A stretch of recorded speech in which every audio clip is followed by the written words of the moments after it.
acercaba Jesús a Jericó, había un ciego sentado al borde del camino pidiendo limosna. Al oír que pasaba gente, preguntaba qué era aquello y le informaron: pasa Jesús Nazareno. Entonces empezó a gritar: Jesús, hijo de David, ten compasión de mí. Los que iban delante lo regañaban para que se callara, pero él gritaba más fuerte: Hijo de David, ten compasión de mí. Jesús se paró y mandó que se lo trajeran. Cuando estuvo cerca le preguntó: ¿qué quieres que haga por ti?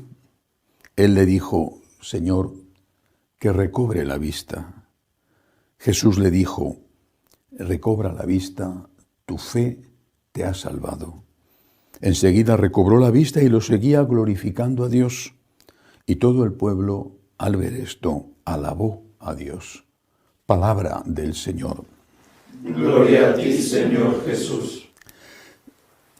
Imaginemos un gobierno o un partido político que en un proceso electoral dijera: prometo que voy a acabar con el problema sanitario en este país. Yo creo que en todos los países, más o menos, hay un problema sanitario. Es decir, la sanidad es algo muy costoso y la gente, afortunadamente, cada vez vive más tiempo y los gastos sanitarios son una de las cargas más pesadas para el erario público. Un gobierno dijera: voy a solucionar el problema. Va a haber una sanidad excelente. Y ante quizá las preguntas de la oposición contestarán diciendo: y no voy a subir los impuestos. No se trata de que vaya a invertir más dinero, no. Voy a gastar lo mismo o incluso voy a gastar mucho menos, pero la sanidad va a ser excelente. Si le piden detalles, diría: después de las elecciones lo contaré. Bueno, gana las elecciones por abrumadora mayoría ante esta promesa que a todo el mundo le atrae, ¿no? Y cuando ya empieza a aplicar su programa, su promesa, decide hacer lo siguiente. Desde ahora, las enfermedades no existen. Por decreto, las enfermedades han desaparecido. Los médicos tienen que reciclarse, quizá algunos irán a ser veterinarios para cuidar animales y los otros se quedarán sin trabajo. Los hospitales cerrados, porque he decretado que las enfermedades han dejado de existir. Efectivamente, el problema sanitario teóricamente ha desaparecido porque ya no hay enfermos. Pero no es que no haya enfermos, es que los enfermos que siguen estando, por supuesto, ahora, por decreto, han dejado de ser enfermos y se han convertido todos ellos en personas sanas. Cuando a uno le duele algo, simplemente le dicen sugestiones. Son manías tuyas. Estás fenomenal. Oiga, pero ¿qué es que me estoy muriendo? Nada, eso es cuestión de la edad. Pero es que tengo 20 años, da lo mismo. Habría resuelto el problema sanitario, efectivamente, a base de matar a los enfermos que morirían porque no hay quien les cure. ¿Qué tiene que ver esto con el Evangelio de hoy? Creo que en la Iglesia vivimos una situación muy parecida. Desde Jesucristo, empezando por él y ya antes en el Antiguo Testamento,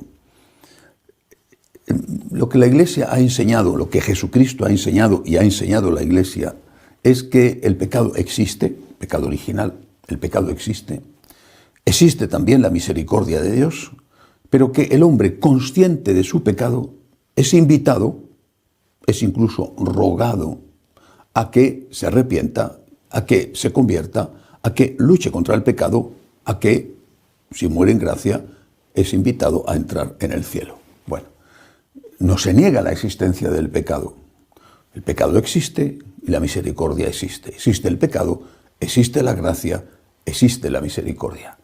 Esta es la enseñanza de Jesucristo y la enseñanza de la Iglesia. Hasta ahora aún lo es oficialmente. Bueno, pero vivimos en un tiempo en el cual se dice simplemente que el pecado no existe.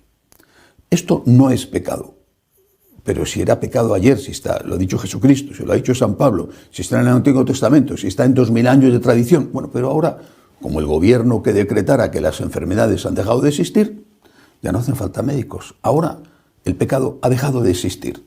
Ya esto no es pecado. No digo que eso esté ocurriendo con todos los pecados que siguen de moda, por supuesto, siguen siendo pecados. Hoy en día puede ser para algunos más pecado no reciclar una botella de vidrio que engañar a la esposa. Bueno, pero los pecados van cambiando de modas. Bueno, pero la Iglesia ha enseñado siempre que el pecado existe y que hay una posibilidad, que es la conversión.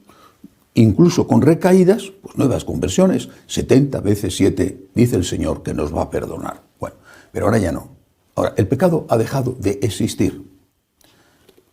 Pero lo mismo que las enfermedades, sí, el pecado existe, aunque el gobierno o la Iglesia o el cura o el obispo o quien sea, diga que el pecado ha dejado de existir, pues el pecado sigue existiendo, porque la enfermedad sigue existiendo. Y por más que esas consecuencias del pecado a ti te estén afectando y te estén haciendo daño o estén haciendo daño a otro por culpa tuya, esa gente sigue diciendo son imaginaciones. Esto no es nada malo, puedes hacerlo todas las veces que quieras.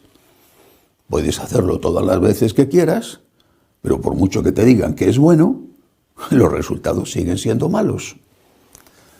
Es una situación absurda, dañina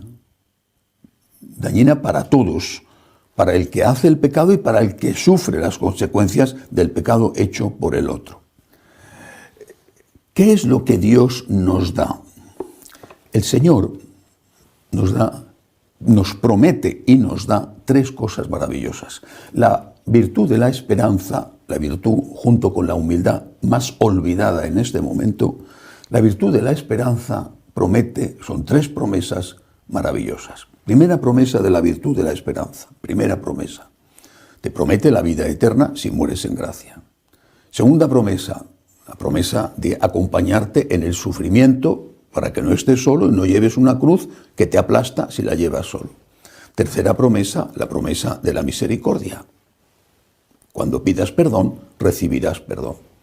Pero hay algo inherente a las tres promesas que sería una especie de cuarta promesa, aunque en la realidad está en las tres. La promesa de la luz. Por eso el Señor cura a este ciego hoy. Le da la luz. Si tú tienes luz, vas a distinguir el bien del mal. Si tú tienes luz, la luz que Dios te da y te dejas iluminar por esa luz, vas a saber que hay vida eterna. Si tienes luz, vas a saber que hay perdón por los pecados. Y si tienes luz, vas a saber que yendo a la Eucaristía te vas a encontrar con el Dios del consuelo y la fuerza que necesitas. Por eso lo que hay que hacer es pedir la luz. Es decir, la luz que nos viene de la fe es la que ilumina, enseña, clarifica la esperanza. Necesitamos la luz de la fe para después poder tener la fuerza de la esperanza y aplicarlo con la caridad. Necesitamos la luz de la fe. ¿A quién se le ocurriría decirle a un ciego, qué suerte que tienes, que no ves nada? Por más que les pueda decir a un ciego, se le pueda decir, tienes muchas posibilidades. Es verdad que no tienes vista, pero los otros sentidos quizá se han desarrollado más. Aprovecha lo que te queda, que seguramente es mucho, y vive con ello. Pero a nadie se le va a ocurrir decirle al ciego, qué suerte que tienes que eres ciego. Eso sería una estupidez. Dios nos ha dado 5 sentidos, se pierde uno, el de la vista, la palabra, cualquiera de los sentidos, que es una limitación, es un hándicap, es un inconveniente. Pero ¿por qué, si en el mundo entendemos esto tan fácilmente, no lo entendemos en las cosas espirituales? Estamos diciéndole a los ciegos que es estupendo que sean ciegos, y estamos diciéndoles a los enfermos que es maravilloso, porque ahora ya la enfermedad no existe. Pero el ciego está ciego y el enfermo está enfermo. La realidad es la que es. Da igual, estamos construyendo un mundo irreal al margen de la realidad, un mundo en el cual creemos que, porque decimos que la enfermedad no existe, ha dejado de existir, pero sigue existiendo. Pidamos al Señor que nos dé la luz de la fe. Pidamos al Señor que no nos permita engañarnos y mucho menos engañar a otros. Es mucho más sano, incluso desde el punto de vista psicológico, es mucho más sano decir, soy un pecador, perdóname Señor, que decir, el pecado no existe. El pecado no existe y no tengo nada de qué arrepentirme y no tengo nada de qué cambiar. No, el pecado existe. Digas tú lo que digas, o lo diga la inmensa mayoría, o lo diga incluso la Iglesia si llegan a decirlo. El mal existe. Y lo más sano y lo más eficaz es reconocerlo, pedir perdón, luchar, y si vuelves a caer, vuelves a pedir perdón. Si el Señor es el Dios de la misericordia, necesitamos luz para poder tener esperanza. Necesitamos la luz de la fe y la esperanza para poder tener caridad. Que así sea.